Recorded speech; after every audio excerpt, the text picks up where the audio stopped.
Trop insisté sur la technique. Voici donc les publicités qu'on peut voir sur les berceaux des cathédrales, la terre des cathédrales. Et comme je l'avais promis, la première partie sur un tableau des cathédrales. La vraie question qui se pose, c'est combien y a-t-il de cathédrales en Picardie? 7. Ah, 7. Bon, c'est un chiffre parmi d'autres. Il y a 3, 6 ou 7, voire plus. Alors, ça dépend comment on compte. Si on compte du point de vue de l'État, propriétaire des cathédrales, on est à 3. Amiens, Beauvais et Soissons. Désolé, Soissons, Laon ne fait pas partie. 6. Si on se place du point de vue religieux et traditionnel, on rajoute Noyon, Senlis et Laon. Donc vous avez vous êtes capable de les identifier, je ne ferai pas l'insulte totalement de reconnaître celle qui est en haut à droite. Et il y a la basilique de Saint-Quentin. La basilique de Saint-Quentin qui est considérée, là je vous ai trouvé une vieille gravure qui parle de la cathédrale de Saint-Quentin au XVIIe siècle, qui est assimilée à une cathédrale par sa taille, son caractère gothique, mais ce n'est qu'une, enfin c'est une collégiale, ce n'est pas une cathédrale à proprement parler, il n'y a jamais eu d'évêque à Saint-Quentin. On va revenir sur cette question parce que c'est une question importante aussi pour la définition des termes. Cela dit, dans le discours habituel qu'on peut entendre, qu'on pouvait entendre autrefois dans la région, dès qu'une église est un petit peu est assez grande et puis assez belle, on va la qualifier sans hésiter de cathédrale. C'est le cas par exemple d'une église à Arbonnières, près d'Amiens. Un évêque au XVIIIe siècle avait appelé la petite cathédrale du Santerre. Des guides touristiques, mais ça il faut évidemment promouvoir le tourisme, donc on va essayer de montrer qu'on est une belle cathédrale. Là c'est Abbeville, dans la Somme, où il y a aussi une magnifique collégiale en gothique flamboyant, Saint-Vulfranc, et une abbatiale, et elle est surnommée la cathédrale dans des documents anciens. Mais c'est une collégiale, excusez-moi, c'est une collégiale. Alors, après, on va revenir sur la question des cathédrales. Il y a un autre terme qui apparaît qui est celui de basilique. Alors c'est un terme ancien. Un certain nombre d'édifices ont été érigés en basiliques mineures. Les basiliques majeures sont à Rome. Et on en fait quelques-unes de ces grandes églises ont été promues basiliques au Moyen-Âge, mais c'est surtout au XIXe siècle, dans une perspective ultramontaine, c'est-à-dire de rattachement de l'Église de France à Rome, qu'on va solliciter du pape la proclamation d'un certain nombre d'églises comme basiliques, et c'est le pape qui autorise cette titulature. Alors, la cathédrale de Soissons, dans la région, est une des premières, 1857. Saint-Quentin a été érigée en basilique en 1876, la cathédrale d'Amiens l'a été un petit peu avant aussi. Et donc Saint-Quentin est de fait à la fois une collégiale basilique, mais normalement ce n'est pas une cathédrale.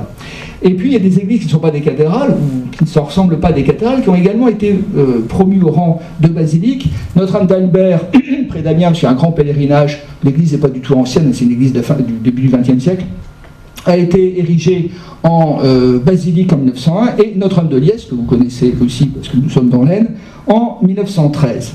Alors la cathédrale, on va revenir un petit peu sur des éléments liés à l'histoire religieuse, c'est l'église où se trouve le siège, la cathèdre de l'évêque. Le siège a donné le nom à l'église. Alors on l'assimile généralement au gothique, mais c'est à tort, puisque les cathédrales existent avant l'époque gothique. Il y a des cathédrales romanes, il y a également des cathédrales paléo-chrétiennes. On n'a pas de traces, un petit sauf archéologique, dans la région. Alors 6 cathédrales, je vais revenir sur l'appellation officielle, 6 cathédrales dans la région, parce que ça correspond aux anciens évêchés d'avant la Révolution. Donc vous avez des cartes, je vous ai mis sous deux formes, la carte à gauche était un peu moins lisible que la carte à droite, qui correspond donc aux 6 diocèses d'avant la Révolution. Et la Constitution civile du clergé en 1790 a supprimé un certain nombre de diocèses pour faire correspondre les limites des diocèses avec les limites des départements, un diocèse, un département. Le Concordat de 1800 a confirmé globalement cette logique, sauf que le département de l'Oise a été rattaché au diocèse d'Amiens. Donc on avait un diocèse d'Amiens qui comprenait la Somme et l'Oise jusqu'en 1822, et Beauvais a pris son autonomie, a retrouvé son existence comme diocèse en 1822. Cela dit, on a conservé quand même les titres épiscopaux liés aux anciennes cathédrales, puisque on est évêque d'un lieu, donc à partir du moment où il y a le siège de l'évêché, il y a une cathédrale, et on a retrouvé ces titres épiscopaux qui avaient disparu avec la Révolution, et le Concordat. On est évêque de Beauvais et c'est tout, on est évêque de Soissons et c'est tout. En 1828, ça s'est fait très tôt. Alors je vais vous donner des exemples qui ne sont peut-être pas uniquement pour 1828. Il y a un bref du pape, qui est Léon XII à l'époque, qui rétablit le titre de évêque de Laon, en souvenir de ce diocèse qui avait disparu avec la Révolution, et qui l'unit à Soissons. Donc l'évêque de Soissons, à partir de 1828, est évêque de Soissons et de Laon. Et puis son successeur, Léon XIII, d'autres papes entre les deux, en 1901, promulgue un autre bref qui autorise l'adjonction d'un autre titre à évêque de Soissons et de Laon, également de Saint-Quentin. Alors là, c'est un taux de passe-passe, parce que les Saint-Quentinois ont été très forts là-dessus. Ils ont fait valoir que Saint-Quentin était le siège d'un ancien diocèse du Vermandois. Et effectivement, il y avait la ville de Vermand qui avait été le siège d'un évêché, mais on a assimilé à tort et volontairement, puisque Vermand c'est un tout petit village maintenant, d'assimiler volontairement, mais faussement, la ville de Vermand avec la ville de Saint-Quentin pour récupérer le titre épiscopal. Le siège de Vermand était parti ensuite au 5e siècle à Noyon. Et donc aujourd'hui, on a un évêque qui est évêque de Soissons, Laon et Saint-Quentin. On trouve la même, de fait, la basilique se retrouve assimilée à une cathédrale, puisqu'elle fait partie de la titulature, Saint-Quentin fait partie de la titulature de l'évêque. En 1851, on a la même chose dans l'Oise, puisque l'évêque de Beauvais devient évêque de Beauvais, Noyon et Senlis. Alors, deux remarques sur ces titulatures. Il s'agit de rappeler le souvenir d'évêchés disparus, et donc d'une histoire religieuse prospère dans la région, mais aussi, de manière plus pragmatique, d'empêcher toute velléité de scission des diocèses. L'évêque de Soissons, il n'a pas envie de retrouver son diocèse morcelé en plusieurs petits diocèses, où lui il se retrouverait à la tête d'un petit diocèse, il y aura un petit diocèse à Laon et un petit diocèse à Saint-Quentin. Donc c'est aussi une volonté partagée par les évêques, en gardant ces titulatures, d'empêcher le démembrement de leur diocèse, parce que certains, dans un ensemble de villes, voudraient la restauration des diocèses d'avant la Révolution. Alors non pas tant pour des raisons religieuses que pour des raisons de prestige. D'avoir un évêque, c'est comme avoir un préfet. Ça donne une certaine aura, au moins au XIXe siècle, à la ville en question. Alors, de fait, les cathédrales de Noyon, Senlis, Laon et Saint-Quentin sont considérées depuis la Révolution comme des églises paroissiales et non pas comme par l'administration et non pas comme des cathédrales à part entière. Alors au-delà de ces remarques, je vais revenir sur quelques peut-être généralités sur le gothique et qui permettra de resituer un petit peu aussi un certain nombre de choses concernant la place des cathédrales en Picardie. La Picardie historique, je vous l'ai dit, c'est un peu présenté comme le berceau du gothique, le berceau des cathédrales. Quand le groupe Vinci Autoroute met des grands panneaux, c'est pour promouvoir une route des cathédrales. Il ne fait pas de publicité évidemment pour Vinci. Mais il est vrai qu'on est une région qui est marquée très tôt par l'implantation du gothique. Après Saint-Denis, Laon et Noyon font partie des toutes premières cathédrales gothiques à partir du XIIe siècle. Alors, l'appellation berceau du gothique, on pourrait l'appliquer tout autant à l'Île-de-France, et d'ailleurs le sud de l'Oise relève plus de l'Île-de-France que de la Picardie d'ailleurs. Au Moyen-Âge, on ne parle pas de gothique, l'expression elle est née à la Renaissance de manière péjorative à l'égard de ce style de la fin du Moyen-Âge. Au Moyen-Âge, on parle plutôt de opus francigenum, de l'œuvre des Francs en quelque sorte. Au XIXe siècle, le terme de gothique revient un peu à la mode, mais là de manière beaucoup plus laudative, en concurrence avec une autre expression qui est celui de art ogival.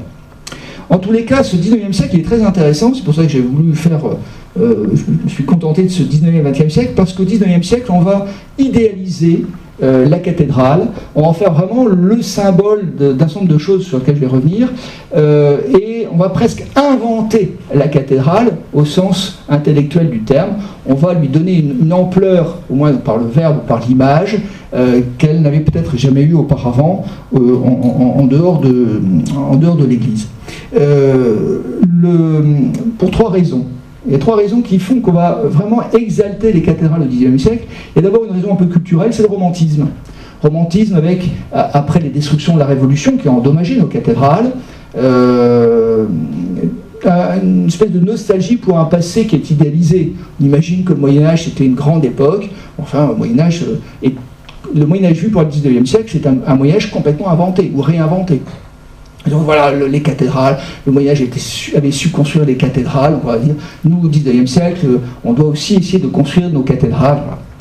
Et ça amène, par exemple, en Allemagne, l'achèvement de la cathédrale de Cologne qui était inachevée depuis le Moyen-Âge.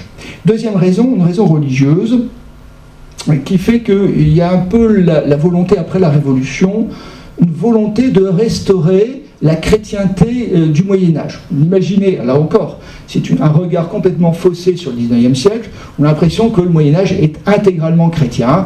Et justement, les cathédrales donnent l'impression que le Moyen-Âge était capable de très grandes œuvres parce qu'il était chrétien. En réalité, une bonne partie, alors on ne sait pas quel pourcentage de la population rurale avait encore des pratiques qui ne relevaient pas du christianisme à proprement parler, mais de toutes sortes de pratiques de religiosité.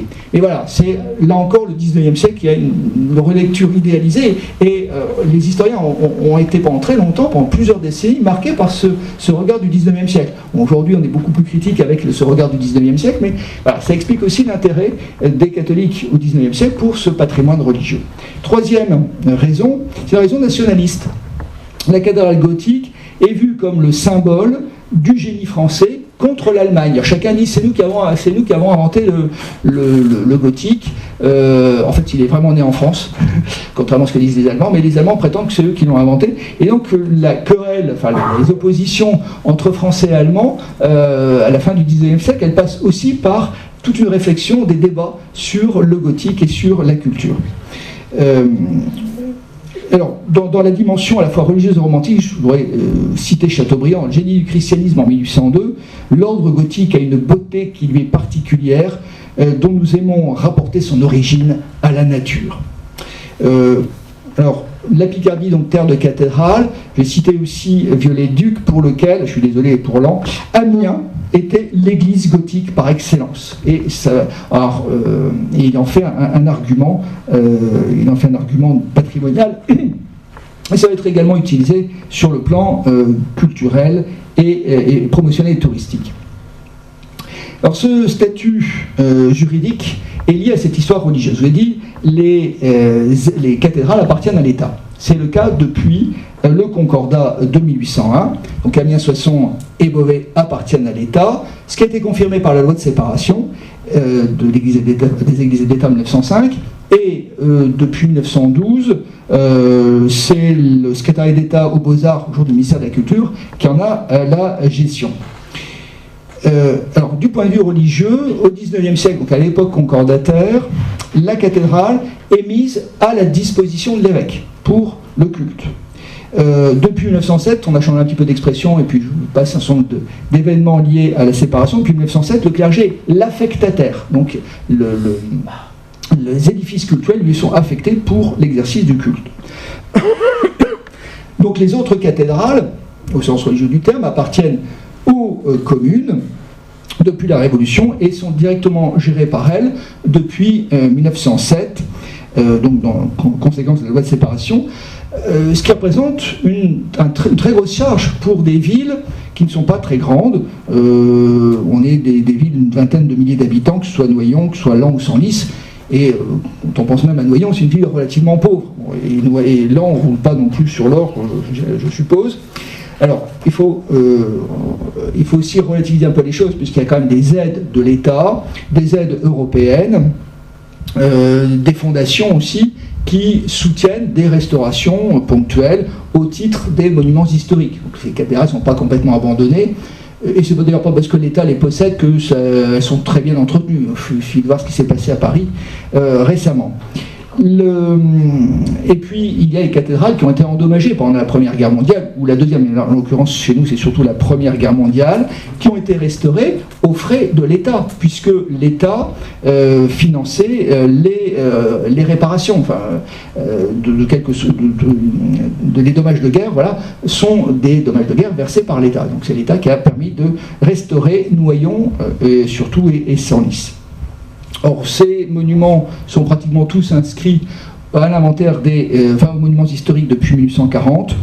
Senlis et Amiens, paradoxalement, ont été un peu plus tard, en 1862, mais Amiens est inscrite au patrimoine mondial de l'UNESCO depuis 1981, ce qui est une forme de reconnaissance à la fois nationale et internationale, qui contribue aussi à soutenir l'intérêt pour les cathédrales. En 1980, lorsque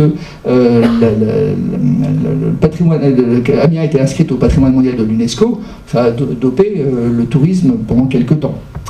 Alors ça explique aussi l'intérêt local patrimonial, religieux, identitaire des Picards pour leur cathédrale.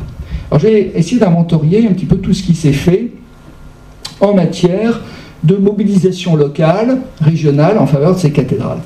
Et j'ai listé un certain nombre de choses, des associations, des publications, et puis, des stations historiques, puis d'autres formes d'investissement associatif pour promouvoir ces cathédrales. Donc le premier vecteur, c'est l'association, mais alors des associations historiques. On va d'abord s'intéresser à l'histoire de l'édifice. Et c'est le 19e siècle est le grand siècle du développement des associations historiques, de l'intérêt pour l'histoire, de l'intérêt pour le patrimoine, à partir des années 1830. Pourquoi ? Eh bien, parce qu'il y a le traumatisme de la Révolution. On va taxer les révolutionnaires d'être des vandales, d'avoir fait du vandalisme, et on veut revenir un peu, on s'intéresse à un patrimoine disparu ou menacé. Ça correspond également au romantisme. Le romantisme est toute cette part de nostalgie pour le passé. Donc on a une convergence entre le regard porté sur les destructions de la Révolution et puis le contexte romantique de l'époque. Alors j'ai pris quelques exemples. La Société des antiquaires de Picardie, écrite en 1836, celle de l'Oise en 1847, la Société historique de Soissons en 1847. Alors j'ai trouvé pour Laon une société d'histoire en 1850, mais on m'a dit que la vôtre datait de 1914, il y a peut-être une première association, j'ai pas creusé plus.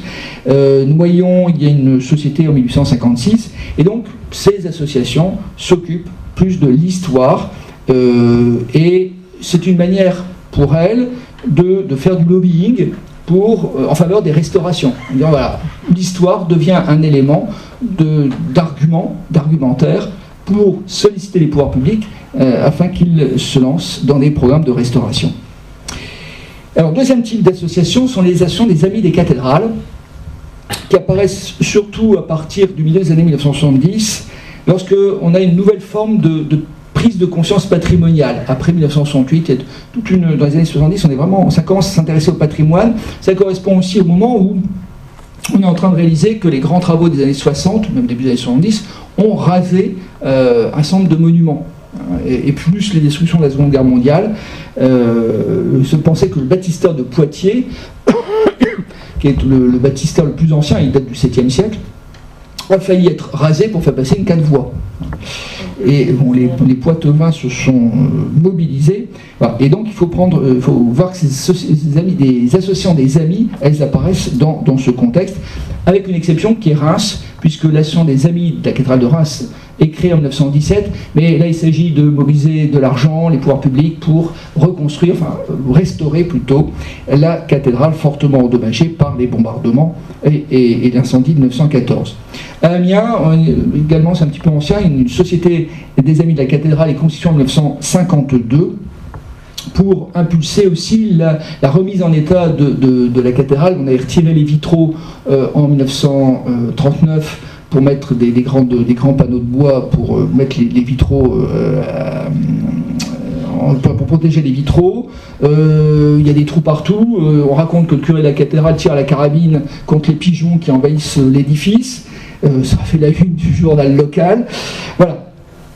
Et le fondateur, c'est un des descendants des grands artistes qui ont contribué aux restaurations du 19e siècle, en l'occurrence Edmond Dutoit. Alors là, la société est tombée quelques années plus tard, un peu en sommeil, en léthargie, avant de connaître un nouvel élan à partir des années 80, sans doute parce que d'autres associations régionales ont vu le jour. On a par exemple les Amis de la cathédrale de Laon et de l'église Saint-Martin, qui est créée en 1976. Je ne sais pas si elle existe toujours, a priori oui. D'après ce que j'ai vu sur Internet. Elle n'a pas de site Internet, sauf erreur de ma part, mais elle existe toujours. Vous avez aussi une société des Amis de Laon et du Launois. Vous avez aussi une association des Amis des orgues de Laon. Alors, toutes ces associations, ces deux dernières associations ne sont pas nécessairement impliquées spécifiquement pour la cathédrale, mais elles s'y intéressent. L'orgue, et puis les Amis de Laon et du Launois. L'association des Amis de la basilique de Saint-Quentin, de la basilique de Saint-Quentin, ils n'ont pas eu l'outrecuidance de mettre la cathédrale en 1977. En 1987, ils sont arrivés un petit peu tard, l'association Beauvais Cathédrale, pardon, j'aurais pu remettre j'ai tous les logos, sauf celle de Laon, que je n'ai pas trouvé. En 93, à Soissons, il y a les Amis de la cathédrale Saint-Gervais et Saint-Protais de Soissons. Alors Senlis et Noyon, c'est un petit peu différent, mais c'est vraiment des petites villes. En 1987, il y a une association des Amis de l'Orgue et de la cathédrale à Noyon, qui a un peu végété ensuite, et ils ont relancé les chœurs de la cathédrale en 2019. Alors c'est intéressant, en 2019, ça a été créé juste après l'incendie de Notre-Dame de Paris. Il y a eu une prise de conscience à Noyon, on dit qu'il faut faire quelque chose pour notre cathédrale. Donc il y a eu cette association. Et à Senlis, on a une association plus généraliste, l'association pour la sauvegarde de Senlis, qui date de 1969, et puis une association des Amis des orgues de Senlis, qui a été créée en 2008. Je crois que c'était l'image précédente. Voilà. Donc il s'intéresse aussi à une petite partie de la cathédrale. Donc on voit comme ça que ces associations ont des objets variables, d'intérêt variable, qui s'attachent à l'orgue, d'autres à l'édifice lui-même, d'autres à tout patrimoine local et pas uniquement celui de la cathédrale. Des dynamismes fluctuants, mais ça c'est vraiment le propre de toute association. Leur influence est variable. Amiens compte plus de 200 membres, Beauvais une centaine, à côté de Reims c'est 700. Mais bon, Reims, voilà, c'est un petit peu un monde à part, et puis avec beaucoup d'argent. Bon, c'est Reims aussi, on n'est pas en Picardie. Le dynamisme se mesure aussi à la présence sur les réseaux sociaux. Donc, il y en a qui ont des sites internet, il y en a qui ont des comptes Facebook, je passe. Et ceux qui n'en ont pas, évidemment, leur visibilité est plus réduite et plus compliquée en termes de communication. Mais elles ont des préoccupations communes, ce qui fait qu'en 2017 a été constituée la FASAC, la fédération, la FASAC c'est au niveau national, la Fédération des cathédrales picardes, donc avec sept associations, puisque Saint-Quentin fait partie de cette fédération, et une fédération qui est très active, puisqu'elle a déjà publié un petit ouvrage qui a été puisé à plusieurs reprises, qui a été réédité, un petit ouvrage Oblong, et une planche de timbre. Peut-être que vous avez ces documents chez vous. Alors, autre forme d'intérêt patrimonial pour ces cathédrales sont les publications. Je ne vais pas vous faire tout l'inventaire des nombreuses publications que chacune d'elles a pu faire l'objet. Il y a beaucoup d'ouvrages. Bon, après, il faudrait voir quelle est leur diffusion, quel est le nombre d'exemplaires qui a été tiré, les tirages, les ventes, parce qu'on peut tirer beaucoup et puis avoir beaucoup de stock. Donc ça, c'est difficile. Mais ce que j'ai essayé de faire, c'est de tirer un peu un bilan à partir... Alors c'est un peu sommaire comme approche, mais j'ai regardé tous les catalogues en ligne des bibliothèques locales en retenant les monographies et les guides spécialisés. Les grandes cathédrales, évidemment, font l'objet d'un plus grand nombre de travaux que les petites. Amiens, on est une bonne trentaine, 36 ouvrages depuis le début du XIXe siècle. À Laon, on est à 17, ou 2 fois moins. Beauvais et Noyon, c'est une douzaine. Senlis, c'est 8. Or, Laon est mieux traité, a plus fait l'objet de plus de travaux que Beauvais, pour 2 raisons. Laon est plus ancienne, et Beauvais est inachevé. Donc ça a pu aussi susciter l'intérêt des histoires. Alors j'ai mis là les grands ouvrages de référence quelques-uns des grands ouvrages de référence sur les cathédrales. Alors, il y a 3 moments où on voit beaucoup d'ouvrages. Le premier, en gros, la première moitié du 19e siècle, les années 1830, 40, 50, où il y a découvert du patrimoine. Le tournant fin 19e, début 20e, et là on est un petit peu dans la concurrence avec l'Allemagne. Et puis la fin du 20e siècle, début du 21e, où on trouve un certain nombre de choses comme dans la collection Zodiac, où on a Amiens et Laon. Certains d'entre vous y ont peut-être participé. Et puis il y a toute une série de manifestations, ça c'est le troisième des associations, les publications, et puis toutes les manifestations culturelles qui se déroulent dans ces cathédrales, qui cherchent à mettre en avant. Par exemple à Amiens et à Noyon, on a eu des expositions, il y a une très grande exposition pour le 7e centenaire de la cathédrale d'Amiens, je vous ai mis l'affiche à gauche. Alors on est 1920, c'est 2 ans après la fin de la Première Guerre mondiale. La cathédrale d'Amiens a été globalement épargnée par la guerre, 2-3 obus, et puis on a surtout perdu les vitraux, mais pour des raisons qui n'ont rien à voir avec la guerre. Et donc on veut rappeler les risques encourus par la cathédrale, et tout le monde s'y est mis pour cette exposition. Les antiquaires de Picardie, l'archiviste départemental qui avait fait une monographie sur le sujet, le musée de Picardie. Voilà, il y a vraiment une grosse mobilisation. Il y en a une autre en 1980, au moment où, de l'année du patrimoine, au moment où il y a une restauration de la flèche, de la toiture, des voûtes du chœur et de la chaire. Les voûtes du chœur, c'était une catastrophe. On s'est aperçu en les décapant qu'il y a encore des traces de peinture. À l'époque, c'était en 1980, on est allé à... Il n'y a plus une tache de couleur sur la voûte du chœur. C'est un blanc immaculé qui ne correspond pas du tout. Il y avait des traces de peinture. À l'époque, on nettoie à fond et on ne se pose pas de questions. Alors maintenant, on a un peu changé les approches. Et voilà, quelques dizaines d'années près, on a fait autrement. Je passe sur les nombreuses expositions, notamment encore en 2019, au musée du Noyonnais, parce qu'on a retrouvé des fragments du gothique, on a retrouvé des morceaux de la façade, de statues de la façade, qui avaient été détruites, notamment au moment des guerres de religion. Il y a parfois aussi des expositions d'œuvres contemporaines. Il y a des sons et lumières. L'un des premiers, c'était à l'intérieur de la cathédrale d'Amiens en 1987, à l'occasion du millénaire capétien. D'ailleurs, François Mitterrand était venu. On l'avait mis au premier rang, parce qu'on ne pouvait pas le mettre au dernier rang, mais il n'a rien vu, parce qu'il était tellement mis, on l'a mis en avant, parce que pour des raisons de protocole, il fallait le mettre devant, mais il n'a pas bien vu, parce qu'il était trop en avant pour profiter du spectacle. Ben, voilà. Et on l'avait fait rentrer par la porte royale, donc ça avait un peu jasé à l'époque. C'est amusant ce genre de débat. La colorisation des portails de la cathédrale d'Amiens, également une première, qui a été ensuite imitée après, avant le spectacle Chroma. Beauvais a fait la même chose à partir de 2012, et Laon, je crois, vous avez les lumières d'été, ici, donc qui sont un peu une dynamique qu'on retrouve dans l'ensemble de cathédrales, et qui permettent de valoriser aussi localement ces cathédrales. Et puis il y a des événements aussi récurrents. Il y avait un festival des cathédrales de Picardie, festival musical, qui ne concerne d'ailleurs pas que les cathédrales, qui concerne aussi des églises de moindre envergure. Et puis il y a des grandes manifestations nationales ou internationales. La Nuit des cathédrales, par exemple, au mois de mai, qui est un événement d'envergure européenne. La première qui a été créée au Luxembourg en 2006. Alors, ce qui est intéressant de voir, c'est que beaucoup de ces actions sont quand même partent de la base, partent du terrain, partent des acteurs locaux, même s'il peut y avoir des sollicitations internationales, nationales. Je vais prendre quelques exemples. International, c'est la Nuit des cathédrales. National, eh bien, au ministère de la Culture, dans les années 70, avait lancé des années 2. Alors, par exemple, en 1973, il y avait les châteaux en Bourgogne. Il y avait, je ne sais plus quoi, en Auvergne en 1974. L'art roman en Poitou-Charentes-Vendée en 1976. Et en 1975, c'est l'art gothique en Picardie, qui a d'ailleurs donné lieu à un timbre et un centre de manifestation.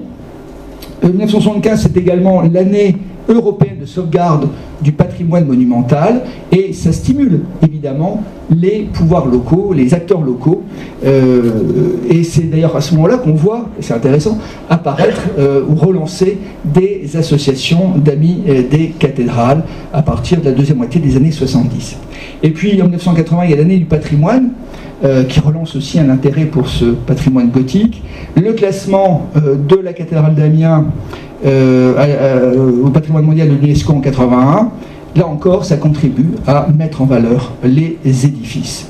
Et en 2000, le CRT, c'est le comité régional du tourisme de Picardie, a lancé aussi un projet de valorisation du gothique picard. Et Laon a été aussi joué un rôle important à ce moment-là.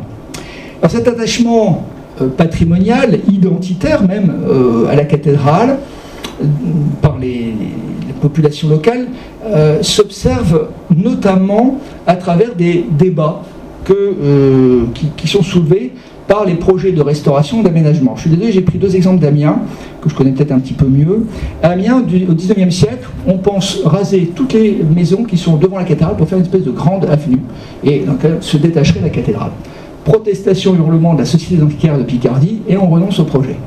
Alors qu'aujourd'hui, en fait, on aime bien avoir une cathédrale devant pour prendre des photos, on n'avait pas ce problème au XIXe siècle. Mais donc du coup les gens sont toujours en train d'essayer, bon, avec des grands angles maintenant on y arrive bien, mais c'est vrai que c'était un petit peu compliqué à une époque. Et puis dans les années 70, il y a eu de très très violents débats, enfin violents, par la plume, à Amiens, parce que tout le pourtour de la cathédrale, tout le parvis de la cathédrale a été détruit pendant la Seconde Guerre mondiale, les bombardements de 1940, et donc il faut reconstruire. En 1970, on n'a encore rien reconstruit, et il y a des choses qui se font que dans les années 90, il y a des grandes discussions, et puis un architecte décide et obtient l'autorisation de construire une maison avec une façade de verre marron, dans laquelle se reflète la cathédrale. Elle est inaugurée en 71, des débats d'une violence, vous ne pouvez pas imaginer, si vous n'étiez pas venu à ce moment-là, de très grandes polémiques. Alors dans les années 90, on a achevé le réaménagement du parvis, et l'idée du maire de l'époque, Gilles de Robien, c'était il faut faire comme au Moyen-Âge des maisons accolées à la cathédrale. Et du coup, il a quand même construit des bâtiments vraiment tout près de la cathédrale. Bon, comme a dit un architecte des bâtiments de France, il était ministre, voilà, donc c'est passé au-dessus de nous. Et il y a eu une construction qui s'est mise pas complètement devant la maison de verre, mais qui l'a dissimulée en partie. Et donc du coup, la façade de la cathédrale ne se reflète plus dans la maison de verre, qui est un peu en retrait par rapport aux nouvelles formes du parvis. Ce qui est intéressant d'ailleurs, c'est que ce patrimoine des années 70, on ne peut plus en entendre parler. Peut-être que dans 30 ans, on dira mais c'était génial. Voilà. Donc, je pense qu'on rasera peut-être la maison qui est devant. On se dit, les maisons de verre, c'est quand même pas facile d'entretenir. Alors ça nous permet de voir aussi l'attractivité des cathédrales picardes. Est-ce qu'elles attirent du monde finalement? C'est une vraie question. Alors je sais bien que cette carte est illisible, c'est pas grave. On va repérer surtout les grands ronds orange-marron, enfin oui, au milieu de l'Aisne, centre de l'Oise et puis au centre de la Somme. Les grands ronds, c'est la fréquentation des cathédrales. Vous voyez quand même que les cathédrales sont parmi les sites les plus visités. Bon, évidemment, à côté du parc Astérix, on ne fait pas le poids, mais pour le reste, c'est quand même pas mal. Alors je vais l'analyser sous différents angles, cet intérêt, cette attractivité. D'abord sur l'angle religieux. La cathédrale est d'abord une église, et évidemment, elle attire des croyants, des pèlerins, des touristes.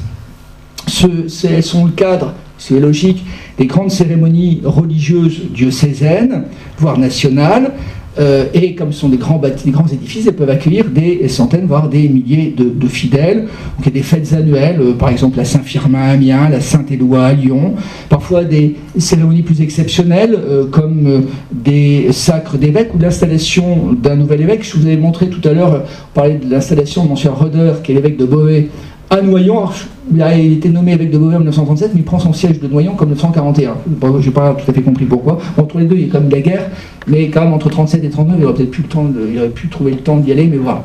Il a fallu attendre 1941 pour qu'il y ait une cérémonie, et voilà, ça attire du monde. Il y a eu en 1949 aussi un congrès d'évocation, un congrès sur le sacerdoce à Amiens, un monde fou, un spectacle sur le parvis, et le futur pape Jean XXIII qui est venu à Amiens, comme un événement. Voilà. Et puis les jubilés, les 1700 ans du diocèse de Soissons en 2014, les 800 ans de la cathédrale d'Amiens en 2020, on a commencé heureusement en 2019. Et en même temps, il faut, même s'il y a des grands rassemblements, ces églises sont quand même surdimensionnées. C'est une question que se posent les historiens. Pourquoi d'aussi vastes nefs alors qu'au Moyen-Âge, on ne va pas nécessairement rassembler tous les gens du diocèse, parce qu'on se déplace à la vitesse, on se déplace à pied, et donc on ne peut pas comme ça attirer des milliers de personnes. Voilà, c'est une des questions des historiens, surtout une volonté de rivalité entre évêques de diocèses voisins, qui fera la plus grande. Bon, Beauvais, ils ont visé un petit peu trop haut, voilà, donc ils n'ont pas pu terminer. Mais il faut aussi rappeler que sur un évêque du XIXe siècle, Amiens, Beauvais, etc., font partie de ces malheureux diocèses entourant Paris. Alors malheureux du point de vue de son point de vue d'évêque, ce sont des départements, des diocèses qui connaissent une faible pratique religieuse. Et donc on peut se poser aussi la question, c'est à la fois des très grandes cathédrales et puis des populations finalement qui sont peu pratiquantes par rapport à la Bretagne, qui n'a pas d'aussi belle cathédrale que nous, même s'il y a des belles cathédrales en Bretagne. Ce sont aussi des églises de pèlerinage, c'est-à-dire on vient de l'extérieur pour faire un pèlerinage spécifique. Je vais prendre deux exemples. À Amiens, il y a la relique du chef, c'est-à-dire la tête de Saint Jean-Baptiste. Bon, on n'est pas absolument sûr que ce soit Saint Jean-Baptiste, mais peu importe. La tradition veut que ce soit la tête de Saint Jean-Baptiste, et ça a drainé un pèlerinage au Moyen-Âge en particulier. Maintenant, il a quand même, c'est plus vraiment un pèlerinage à la mode, mais j'ai eu quelques tentatives ponctuelles de relance. En revanche, et ça c'est intéressant, ce sont les orthodoxes qui viennent à Amiens pour honorer le crâne de Saint Jean-Baptiste. Et donc on a des pèlerins orthodoxes qui viennent à la cathédrale catholique d'Amiens pour cette relique. À Laon, vous avez l'icône de la Sainte Face qui a également suscité un pèlerinage ancien et des dévotions spécifiques. Voilà un petit peu pour la pratique religieuse autour de ces cathédrales. Le tourisme maintenant témoigne aussi de cette attractivité. Alors j'ai essayé de trouver des chiffres de fréquentation, c'est très difficile à les trouver et je pense même à les produire. Hein, parce que même si on met des petits compteurs, moi quand je vais visiter 2 fois la même cathédrale la même année, je vais le compter 2 fois, ça fausse les choses. Et plus on s'éloigne dans le temps, plus c'est compliqué, on ne peut pas avoir des chiffres pour le 19e siècle par exemple. On sait pour la Première Guerre mondiale par exemple que les soldats qui étaient en cantonnement à Amiens, ils allaient tous visiter la cathédrale. Et ils sont impressionnés. On a des témoignages de soldats britanniques, de soldats australiens, néo-zélandais. Pour eux, c'est vraiment une découverte. Hein. Et on a une petite statue qui est la statue de l'ange pleureur. Elle a un succès fou auprès. C'est un petit ange qui pleure sur le temps qui passe, voilà, et donc avec un sablier, et ça les marque beaucoup. Donc ils achètent des cartes postales. Donc on édite en anglais aussi. Et ça permet de faire connaître la cathédrale un peu partout. Alors, on essaie quand même d'estimer cette fréquentation et les offices du tourisme proposent quelques chiffres. Alors, quelques chiffres que je vous donne. Depuis 2010 environ, Amiens tourne autour du demi-million de personnes, 550 à 650 000 personnes par an. On était monté à 1 million au début des années 2000, enfin 99, avec la colorisation de la cathédrale. Beauvais, on tourne entre 150 et 280 000 par an depuis 2015. Là, j'ai trouvé des chiffres pour 2018-2019 autour de 160 000. Noyon, Senlis et Soissons, c'est beaucoup moins. Saint-Quentin aussi. J'ai trouvé un 30 000 pour Noyon, mais je ne suis pas... Voilà, c'est un chiffre de courrier Picard, il faut le prendre pour ce qu'il est. Mais il faut aussi comparer avec l'extérieur, les autres cathédrales. Amiens, autour du demi-million, c'est 2 fois moins que Reims. Reims, on est à 1,3 million. Chartres, on est à 2 millions. Paris, on était à 12 millions. Voilà, il y a quand même une marge de progression. Alors, on a l'impression d'un relatif désintérêt pour les cathédrales picardes. Elles sont à l'écart des tours opérateurs, qui traînent notamment les Asiatiques. Et puis on n'a pas toujours les mêmes atouts que d'autres villes. Reims, on en profite pour faire les caves de champagne en même temps. Paris, il y a toute la vie parisienne, les commerces, etc. Et puis on a eu aussi des moments de flottement, de difficultés. Dans l'entre-deux-guerres, eh bien, on reconstruit un centre de cathédrales.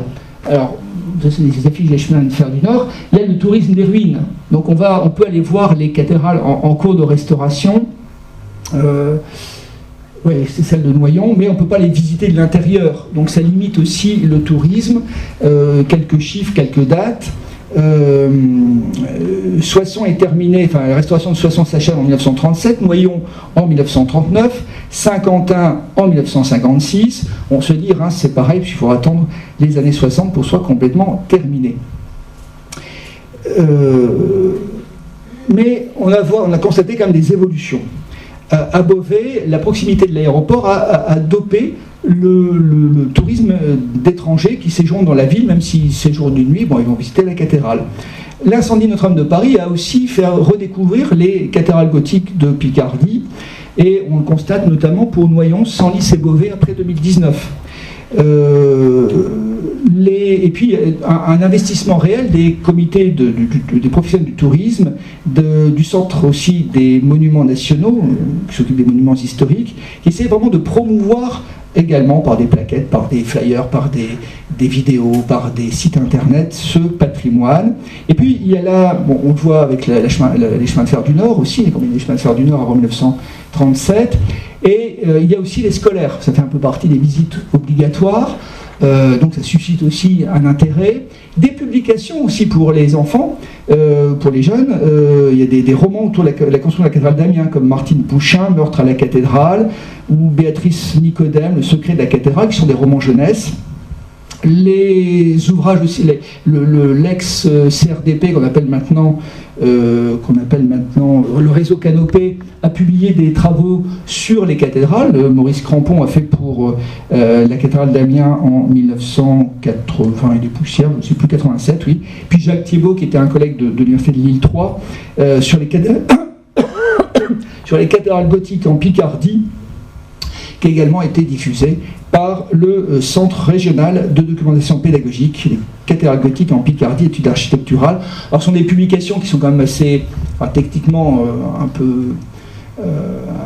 c'est renéoté, c'est pas de la belle publication, c'est pas des ouvrages, aujourd'hui on ferait des choses beaucoup plus belles, mais voilà, c'est quand même des outils pédagogiques destinés aux enseignants pour faire valoir aussi ce patrimoine auprès de leurs élèves. Alors c'est, comme je le disais tout à l'heure, les cathédrales sont... On est intéressé par l'amplitude, l'ampleur de ces cathédrales, mais on va s'intéresser parfois aussi à des points de détail. Deux exemples, l'Ange pleureur, dont je venais de vous parler à Amiens, et c'est très ancien, déjà au 19e siècle, on raconte l'histoire d'une dame qui rentre à toute vitesse à la cathédrale, où est l'Ange pleureur? L'Ange pleureur. Donc on l'amène voir l'Ange pleureur, elle est très contente, et puis elle retourne, elle n'a rien regardé d'autre. C'est un témoignage d'un témoin de l'époque, c'est très amusant. À Beauvais, on vient voir l'horloge astronomique. Voilà. C'est un peu comme la Joconde au Louvre. Voilà. On va peut-être... Alain, qu'est-ce que vous avez de... Il y a plein de choses. Non, mais... Voilà. Donc, il n'y a pas un élément fort. Bon, il y a l'icône de la Sainte Face, mais c'est un peu comme... Là, on relève un peu de la relique aussi. Les bœufs. Ah bah oui, mais ils sont à l'extérieur. Ils sont à l'extérieur. C'est toujours beau, alors on peut les voir. Comment? C'est toujours beau, alors on peut les voir de l'extérieur. Oui, on ne va pas rentrer dans la cathédrale. Là, je parlais de monuments, de sculptures, de tableaux, d'œuvres qui sont à l'intérieur. Effectivement, on peut les voir partout temps et partout, sauf la nuit. Non, ah oui, c'est éclairé, c'est vrai. Oui, c'est éclairé. Alors, quelques éléments aussi pour montrer l'attachement. J'ai trouvé que des exemples pour Amiens, j'aurais bien aimé trouver pour Lens, je n'étais pas assez cherché, qui montrent comment des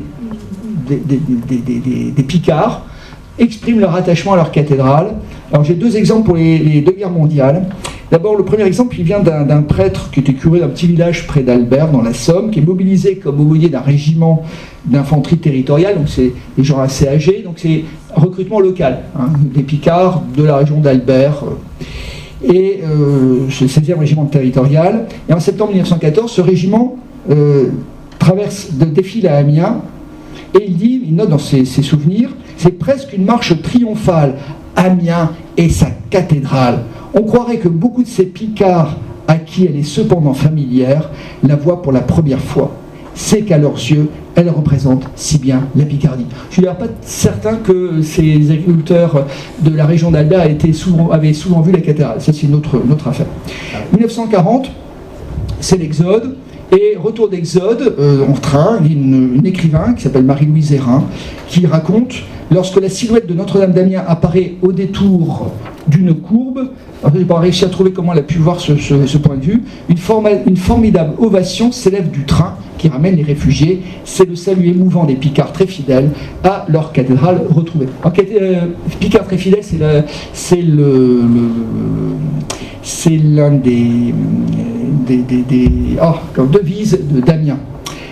Voilà, c'est un petit peu un panorama général que je voulais vous proposer, après on pourra en discuter. On pourrait avoir l'impression que les Picards ne s'intéressent pas à leur cathédrale, mais quand on cause un peu les choses, on voit comment ils sont attachés. Ils les reconstruisent, ils les entretiennent. Après les guerres, on les a rebâtis. Alors certes, il y a le soutien de l'État, mais il y a cette volonté locale de ne pas laisser ce patrimoine en ruine, même s'il y a eu des débats, est-ce qu'on ne garde pas les ruines pour montrer que les Allemands sont d'horribles personnages? Non, on reconstruit. On se préoccupe de leur entretien, leur promotion. Alors il y a d'un côté un attachement profond à ce patrimoine qui est local, mais ça ne veut pas dire non plus une connaissance intime, une intime familiarité avec l'édifice. Je fais souvent des visites de la cathédrale, les gens ne connaissent pas finalement. Ils l'ont déjà vu, ils ont déjà traversé, mais il y a plein d'éléments. C'est vrai que c'est compliqué aussi, c'est très riche une cathédrale. Mais ils découvrent, voilà. Il n'y a pas cette connaissance profonde. Et puis, je suis historien, il y a des évolutions temporelles dans cet attachement aux cathédrales, et on voit des moments où on s'y attache beaucoup plus. L'incendie de Notre-Dame de Paris a été un révélateur. On a vu Amiens bondé. On n'a jamais vu autant de monde à la cathédrale d'Amiens. Bon, c'était en même temps lors du début des festivités du 800e anniversaire. On se pressait dans la cathédrale d'Amiens. Et je pense que les autres cathédrales ont également connu un succès. Bon, Reims aussi, évidemment. Et puis, le fait qu'elle n'ait pas le même statut juridique peut avoir influencé les regards. C'est vrai qu'on va s'intéresser plus aux grandes cathédrales, mais et il y a plus de moyens pour les faire connaître, mais il y a aussi de cette réalité géographique et statutaire. Et puis, l'attractivité touristique, elle dépend de tas de conditions extérieures, sur que le Covid n'a pas favorisé le tourisme. Donc on a là un patrimoine qui est sans cesse en voie d'être redécouvert. Merci de votre attention, et si vous avez des questions, n'hésitez pas.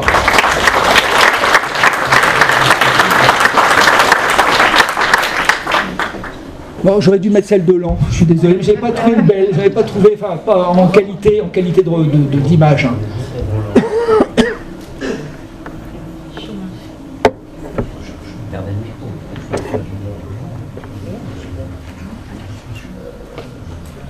Est-ce que parmi vous, il y en a qui sont membres de l'association des Amis de la cathédrale de Laon?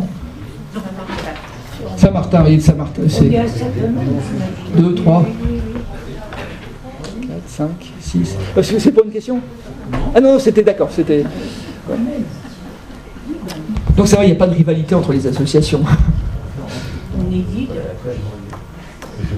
Vous avez parlé de la Société historique de Laon. Oui. Ah, oui, c'est vrai que pendant longtemps, il y a eu 2 sociétés historiques à Laon. D'accord. Celle dont vous avez parlé, c'était la Société académique de Laon. D'accord. Et elle a fusionné avec la Société historique de Haute-Picardie, qui est la nôtre, en 1945. D'accord. Et finalement, la Société historique de Haute-Picardie l'a remporté sur la Société académique de Laon. Voilà. C'est d'ailleurs intéressant de savoir pourquoi il y a une deuxième société qui a été créée en 1914. Parce que ça a été créé par des gens de l'Action française. D'accord. D'accord. Oui, je me doutais qu'il y avait une dimension idéologique dans cette rivalité. Hein. C'est souvent le cas. Et c'est vrai que c'est intéressant, l'Action française, elle instrumentalisait l'histoire. Il n'y a pas que, hein.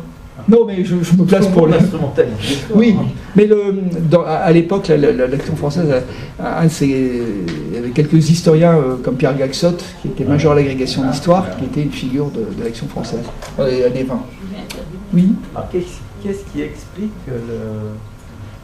l'éclosion des cathédrales picardes à partir de 1150? Je pense qu'il doit y avoir de la richesse. il faut de la richesse pour pouvoir... parce que les évêques signaient des contrats devant notaire pour pouvoir faire une messe dans les 30 ans qui suivent, au bout de 30 années. Alors, il y a les évêques et les chanoines. Et les chanoines, ils ont un gros patrimoine et ils financent aussi beaucoup. Hein. Oui, le château. Et ils sont parfois un peu en rivalité avec l'évêque. Il y a aussi, je pense, une influence des régions environnantes, parce que la Bourgogne ou la Normandie connaissent aussi, alors, un peu plus tardivement, c'est vrai, un essor du gothique, avec des formes un petit peu différentes, mais c'est l'art à la mode. Alors, on pense, pour Amiens, par exemple, la première pierre est posée en 1220. Or, officiellement, enfin l'histoire traditionnelle, c'est de dire la cathédrale romane a brûlé. Au bon moment, tout le monde construit du gothique. Et il se trouve que la cathédrale romane a le bonne idée de brûler. Donc voilà, l'abattre ce qui reste, et on construit une plus grande, plus belle. Il est possible qu'on s'est arrangé pour la détruire, pour accélérer sa destruction, parce qu'on voulait passer à autre chose. C'est pas impossible. Il y a eu quand même pas mal d'incendies au même moment, de cathédrales romanes. Voilà, je pense qu'il y avait cette volonté aussi de moderniser. Il y a un peu une rivalité entre les villes aussi, qui a dû jouer. Moi, je vois ça des éléments d'explication. L'expansion démographique peut-être des villes qui fait qu'on est trop à l'étroit dans la cathédrale romane. Parce qu'en fait, avec autant de pierres, on fait un édifice beaucoup plus grand. Oui, mais je vous ai dit, ce sont des cathédrales qui sont surdimensionnées par rapport aux besoins. Parce que les fidèles, ils vont dans leur paroisse. Il faut se rendre compte qu'il y a à Amiens, par exemple, il y a la cathédrale et juste à côté une église, qui est la paroisse. Et alors, c'est plus tardivement que la paroisse, que la cathédrale va intégrer une paroisse, mais sinon il y a une paroisse à côté. Il y a la chapelle des chanoines en plus. Voilà. Donc il y a tout un tissu d'édifices religieux, et c'est une vraie question. Pourquoi des édifices aussi vastes? Et puis on fait les grands rassemblements diocésains, c'est plus à partir du 19e siècle. On n'a pas ce type de grands rassemblements au Moyen-Âge, où ça n'a pas du tout la même signification, la même ampleur. On ne peut pas faire venir tout le diocèse en carme ou en char à bœuf dans la cathédrale. Donc c'est une vraie question. Alors, je vais prendre un autre exemple qui est celui des cathédrales espagnoles, qui peuvent être très grandes, mais la nef, pour les fidèles, est toute petite. Pourquoi? Parce que les stalles que nous on a dans le chœur comme à Laon, elles sont dans les premières parties de la nef. Et donc vous n'avez quasiment pas de place pour le... Et avec en plus une espèce de jubé qui cache la vue des fidèles. D'ailleurs, quand vous avez les cathédrales espagnoles, vous êtes obligé de payer pour rentrer dans le... Voilà, il y aura une séparation. Voilà, donc c'est... Ouais, mais, je sais pas, moi l'idée que je m'en faisais, c'était qu'on pouvait réunir dans la nef la population de la ville. Parce que oui. à certaines périodes historiques, donc sur l'église de Vaux, qui est nettement inférieure à celle de la cathédrale de Laon, quand il y a une grande ferveur, on faisait rentrer 600 fidèles dans la nef. C'est-à-dire qu'elle était pleine à craquer. Oui. Mais à certains moments, oui, les grands moments, c'est quand même Noël, Pâques, la Pentecôte. Non, ils vont dans leur paroisse. Les habitants des villes vont dans leur paroisse. On voit l'évêque, c'est l'occasion de voir l'évêque, même si c'est uniquement un contact visuel. Ça suffit pas à expliquer la dépense. Oui, non, et j'essaie de trouver des arguments, hein, mais ça suffit pas de justifier de telles dépenses. À l'époque, la région est riche et après, on a quand même eu un peu de mal à finir les constructions et certaines. Il y avait un ordo-ordinaire minimum pour faire une messe dans un bâtiment pas complètement fini. Vous voyez la cathédrale de Beauvais, on n'a jamais réussi à la terminer. Ils ont visé trop haut. Oui, tout à fait. D'autres, oui. Oui, je réponds. Pardon ? Je réponds parce que j'ai été très vexée par votre remarque quand je vous ai dit qu'on n'avait pas, en dehors des bœufs, on n'avait pas grand-chose. En fait, c'est une remarque d'un touriste. Oui, non mais alors j'ai justifié mon propos. Je ne veux pas vous vexer. Hein. Non mais je ne nie pas qu'il y a un énorme patrimoine à l'intérieur de la cathédrale. Mais il n'y a pas... je me place... Vous avez raison. Comment? Vous avez raison. La cathédrale a été vidée complètement. Viollet-le-Duc est passé par là, il a fait un travail tout à fait remarquable, et lorsqu'on fait visiter la cathédrale, on s'agit sur les portails, et là vous avez trouvé une petite statue, sur les bœufs, sur la composition des tours qui sont tout à fait exceptionnelles, sur les voûtes, remarquables, des voûtes du début, comment ça s'appelle, du début du gothique, on en voit peu. Oui, tout à fait. Il y en a eu, mais qu'on ne voit pas, etc. Le chœur qui a été refait, on passe 4 heures dans la cathédrale. Oui, mais je vous passe du touriste qui va parler, qui veut mettre un quart d'heure et qui veut aller voir la chose. C'est comme le touriste japonais ou chinois maintenant qui va aller au Louvre uniquement pour voir la Joconde. Un jour, on m'a demandé de faire une visite de la cathédrale, j'ai eu exactement un quart d'heure. J'étais un premier ministre d'un pays africain, on m'a dit vous avez un quart d'heure et pas une minute. Il faut aller vite. Et expliquer la cathédrale en un quart d'heure, on y arrive, on s'arrache. Voilà. Donc c'est vrai que c'était. C'est l'œuvre, alors qui est parfois d'ailleurs qui d'un intérêt parfois un peu limité. L'ange pleureur, c'est bien gentil, mais c'est quand même pas le plus beau dans la cathédrale d'Amiens. Voilà. Mais pourtant, vous avez des personnes qui vont aller, alors peut-être plus autrefois, allez, on va voir l'ange pleureur, et puis c'est. Et donc ils vont réduire la cathédrale à ce. Pardon ? On analyse.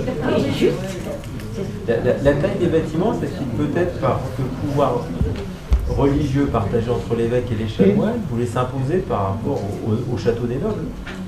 C'est-à-dire, toi, tu as un beau château, mais moi, j'ai une belle cathédrale. Alors en même temps, c'est le moment où les villes commencent à prendre leur autonomie. C'est tout le mouvement communal. Ouais. Alors il y a peut-être une rivalité aussi, mais ça pourrait être vrai dans d'autres régions, cette rivalité politique. J'ai pas de réponse parfaite, mais ça sera l'occasion d'une autre conférence. La réponse parfaite, ça s'appellera. Comment ? La conférence s'appellera la réponse parfaite. Oui. Vous parlez de la cathédrale de Beauvais en disant inachevée parce qu'elle a perdu sa flèche, je crois, en 1615, ou parce qu'il y a d'autres choses qui ont été inachevées. La nef, ils n'ont pas eu l'argent de faire la nef. C'était vraiment. Alors, c'est vrai que techniquement c'était compliqué déjà à faire. En plus, le terrain n'est pas très bon. Sur un marais, la plupart des autres ne sont pas sur un marais. Ici en particulier. Amiens, on a déjà des terrasses alluviales de la Somme, qui n'est pas très loin. Mais Beauvais, il y a ce problème, et donc ils n'ont jamais. Alors, il y a des problèmes d'argent et puis des problèmes techniques pour construire la nef. Et puis il y a eu des guerres après, il y a eu plusieurs éléments qui sont... et ils ont construit la flèche trop tôt. Parce qu'il n'y avait rien pour supporter la nef. Pour supporter la flèche, il aurait fallu un bout de nef. Il n'y avait même pas ce bout de nef, et la flèche ne pouvait pas tenir. Et ils ont voulu tester, ben voilà. Mais voilà, il aurait fallu commencer par la nef. Et pas viser la flèche, mais il y avait ce choix aussi de faire une flèche pour être visible, pour montrer la grandeur de la cathédrale. Voilà, il y a un choix aussi symbolique. Quelle est la part des étrangers dans les touristes qui visitent les cathédrales ? J'ai pas trouvé de chiffres, là-dessus. Parce qu'en fait, les comptages, c'est compliqué. Mais en plus, vos comptages ne permettent pas de savoir si on est français ou pas. Alors, on peut éventuellement avoir des éléments, mais c'est pas révélateur non plus, par les offices du tourisme. Qui vient aux offices du tourisme ?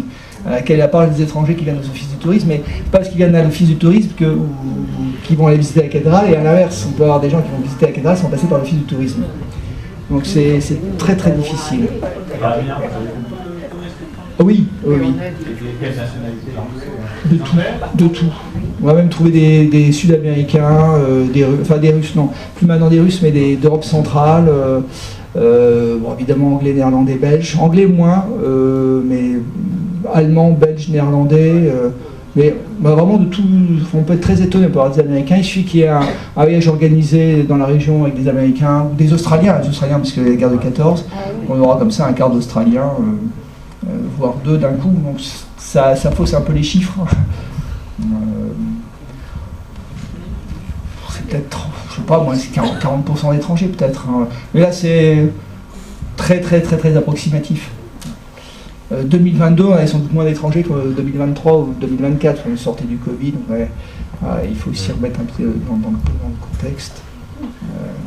Pour aller dans le sens de Mme Larquet, effectivement, mais sous forme de plaisanterie, j'ai des amis spécialistes des cathédrales en Allemagne, et d'aucuns privilégient la cathédrale d'Amiens, et suivez mon regard, mais en Allemagne, on met au pinacle la cathédrale de Laon, où on dit que c'est la cathédrale. Bon.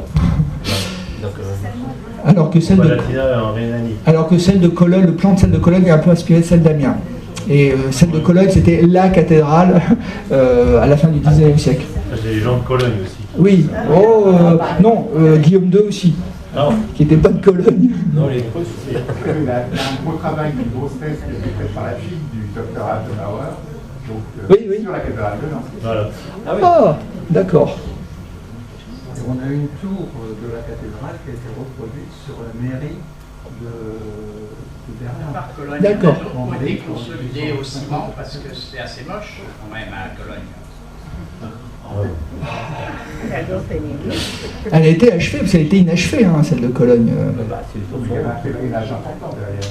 Oui, mais c'était aussi une volonté, une vraie volonté politique nationaliste, de dire c'est un art national, on veut affirmer le gothique national, et ce sera Cologne. Il y a un vrai investissement de l'État, et pourtant c'est un État fédéral, enfin,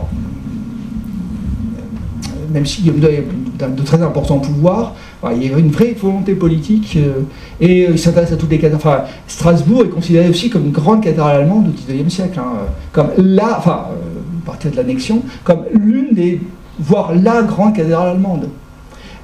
À Metz, il y a une statue qui est représentée parmi les prophètes, Guillaume II. Guillaume II, c'est pas Guillaume Ier, Guillaume II. Oui, Guillaume II, oui. En toute modestie. Ouais, ça n'avait pas porté chance. Je crois qu'elle a été décapitée dès 1918. Est-ce que, Oui. si je peux raconter une anecdote, j'ai croisé lors des journées du patrimoine une étudiante qui faisait un doctorat sur la... Oui, ouais. Un doctorat sur. Donc une étudiante qui faisait un doctorat sur la rénovation comparée des trois cathédrales, Paris, Reims et Laon. Et donc les budgets c'était 60 ans de travaux, 60 millions d'euros. Oui. Et donc c'était un projet de Prosper Mérimée. Et donc il présente son dossier à l'Assemblée nationale, il dit voilà, Paris, Reims, Laon. Député c'est où Laon? Enfin, on connaît pas. Dehors. Pas de projet. Alors il revient à la charge parce qu'il était un peu compétent en architecture. Et il leur met le pont du Gard et la cathédrale de Laon. Le pont du Gard, ouais, génial, tout le monde. Allez, hop. Du coup, la cathédrale de Laon est passée dans les rénovations de Prosper Mérimée et Viollet-le-Duc. D'accord. Sinon, ça passait sous le nez. C'est assez étonnant. Ils ont découvert où était Laon comme ça. Bah, ils sont pas forcément tous venus. Je sais pas s'il va partir à Amiens. Il va prendre le chemin vers la rue Rouge. Merci beaucoup. Merci.